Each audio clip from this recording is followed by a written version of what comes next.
One of the most powerful features of OSCAR-PriceMonitor is its ability to issue price quotations to customers for any product that's in the database.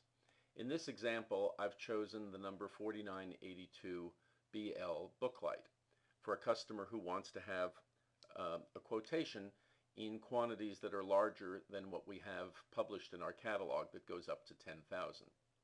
So I'm going to show you that before we begin the quote, on the details page, all the information is already inserted. I've got my shipment sizes, my prices, my description, product colors, everything that I need is there. On the Digital Assets tab, there's a photo in place, which is going to come in handy when it comes time to print that quotation. So the first thing I do is I press the Quote button. And when I do that, I get a warning that tells me that there's only one record in the database that has this item number 4982BL. And it's going to make a duplicate for the purpose of the quote so that the original, which is my published product, will not be altered by anything I do that's custom for this quote. Click OK, and the duplicate record is created. Let's say that the customer is Newton Manufacturing, and the client might be Galaxy Bank. And now I've got a duplicate product. You see that there are two instances now on file. This one has in red beside its name that it was quoted to Newton Manufacturing for Galaxy Bank. It has a unique quote number assigned to it and the abbreviation of the name of the person who actually produced that quote. Well, the customer wants things that are in a larger price range than 10,000. So I'm going to press the clear button, and I get a message that allows me to keep the cost values. Which I think will be handy for what we're doing. So I'm going to press keep so that not everything is cleared.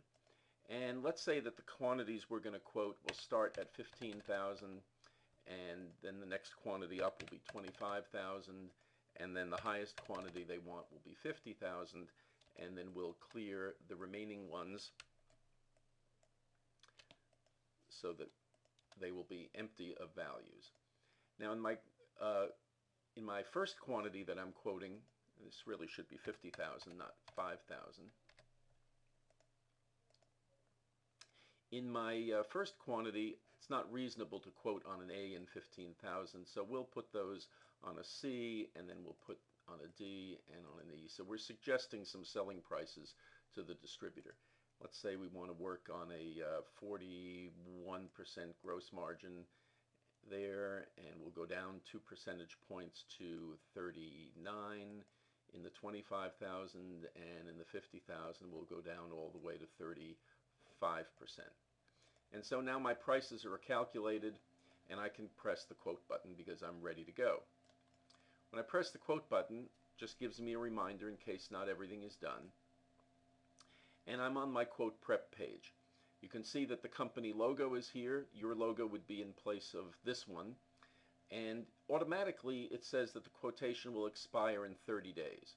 You can change that to any other number of days you want. Let's say you want to go to 90 days, just scroll to 90. Or if you want to give the customer until the end of the year, just click the little calendar button and it'll automatically go to the year end. You want to give the customer a price quote, a custom ID.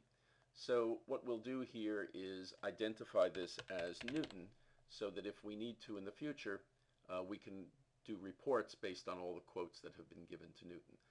We already put in Galaxy Bank as the program.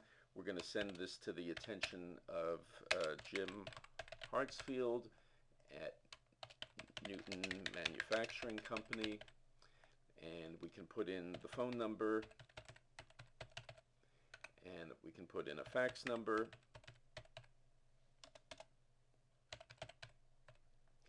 and we'll put in Jim H. at Newton Manufacturing Company.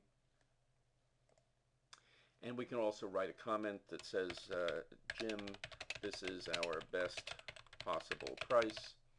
I can send a copy of the PDF to myself by email if I want. I can also use this little preferences button to specify what data I want to have appear on my quotes. So in this case, we've checked off everything but smart codes, production days, and safety certificate. Let's say I want to put on the production days and the smart codes and close that up. Now I'll press the right arrow because I'm ready to continue, and here is my preview of the printed price quote. You can see that the picture of the product is there, all the product information that we wanted is there, and the prices are there as well. When I hit the continue button, it'll give me an option to print it. I have a choice of printing to PDF or to paper, and if the PDF file is chosen, it will be attached to an email that will go into the draft folder of your email client. I'm going to choose paper and then cancel. I want to also show you in the preparation of your quotes that when you go to the extra charges, in this case we quoted an extra charge that was a running charge of 25 cents per unit, $1.55 for a gift box per unit, and a screen charge of $30 for the order. If I want to, I can also show the total combined net price on my quotation, and I can also hide the extra charges if I want to, so that the customer doesn't have to see what we used to make up that total combined price on the quotation.